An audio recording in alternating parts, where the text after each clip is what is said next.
dónde, pero va a tener efectos, eso es por seguro. Por otro lado, Eduardo, aprovecho ya para ir contigo para la última pregunta, que nos quedamos sin tiempo. Tema China, me has comentado antes por encima.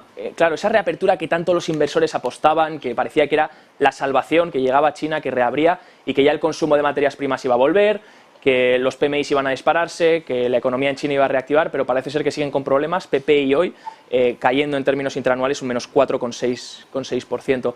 ¿Qué esperar de China? ¿Qué está pasando ahí? Bueno, yo creo que China tiene ahora una prioridad y esa prioridad es geopolítica. Esa prioridad es geopolítica y lo hemos visto, por ejemplo, en el hecho de que esté comprando más oro que nunca. Decía que iba a llegar la onza a 2.500, Gonzalo. Yo estoy completamente de acuerdo con ello.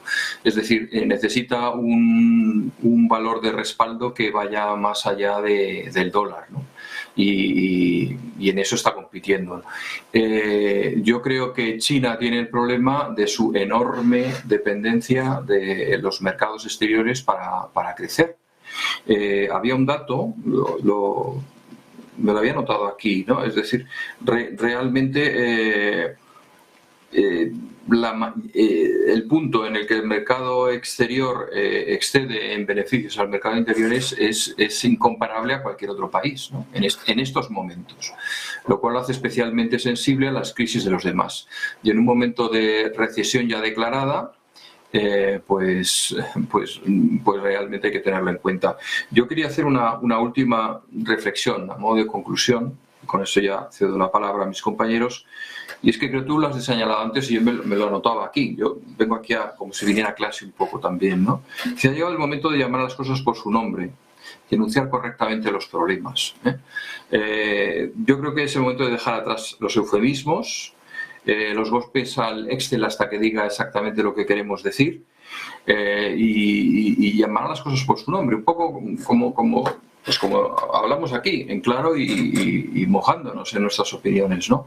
Yo creo que hay poca claridad y las cosas se han puesto tan serias que es preciso que haya un ejercicio de pragmatismo y realismo.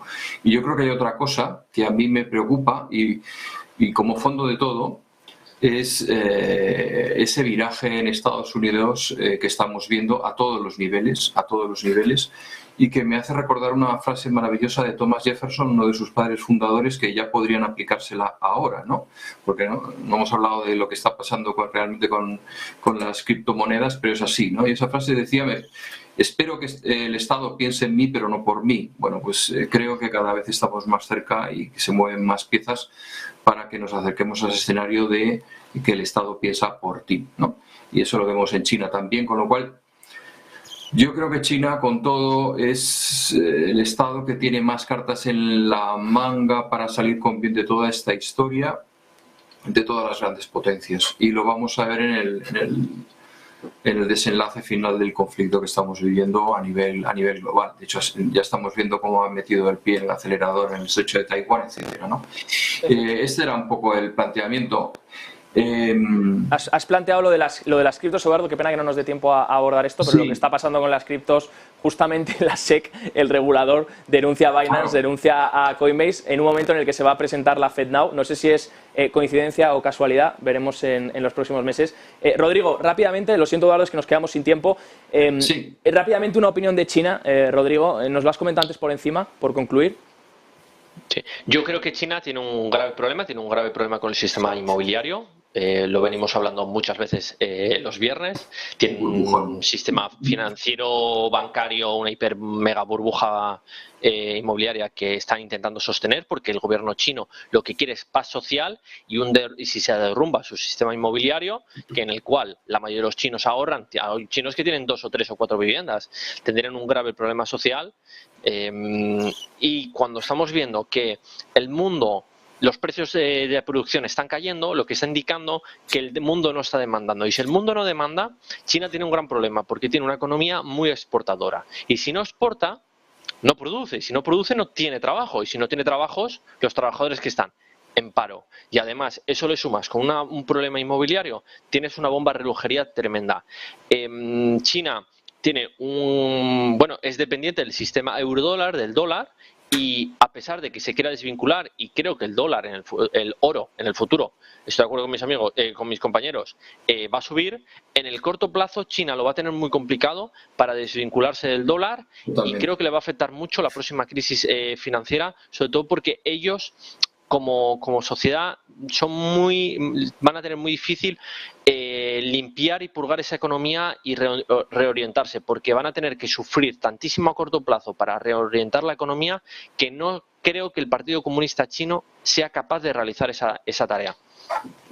Rápidamente, por concluir, José, Gustavo. Bueno, yo estoy completamente de acuerdo con ellos. Yo creo que China tiene el problema de que necesita urgentemente liberalizar su economía. Porque además, lo ha dicho Rodrigo, depende muchísimo primero han caído las exportaciones y depende muchísimo del dólar. China tiene que olvidarse de la batalla del yuan dólar porque no tiene absolutamente nada que hacer y tiene que concentrarse en su economía doméstica porque tiene una economía muy concentrada en el ahorro en real estate, que en el momento en el que pete, porque hay una burbuja inmobiliaria muy clara, entonces el proceso de ajuste vamos a ver cómo el gobierno es capaz de asumir esa purga porque va a tener que expulsar mucha contaminación que tiene dentro del mercado chino. Pues sí, tendrá que esperar para esa desdolarización de la que tanto se habla.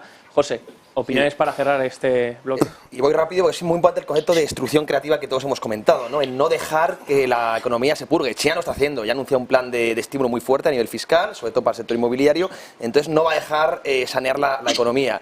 Entonces lo que comenta antes Gustavo, y lo has dicho Rodrigo y también Eduardo, zombificas la economía, ¿no? Mantienes a gentes ahí medio en coma y no permites, y eso es lo que tiene una recesión al fin y al cabo limpia un poco la economía y por eso antes decía que no eran mala en el corto plazo, pero a medio y largo plazo suele ser buena. China tiene un problema muy gordo también de escasez de dólares por la caída de exportaciones y bueno, pues esto afecta mucho, por ejemplo, al petróleo, porque es el principal cliente y se ve en el precio, ¿no? Ahora también con Contango, el petróleo que nos habla de recesión y el comercio totalmente hundido a nivel mundial. El Baltic Dry Index también lo muestra.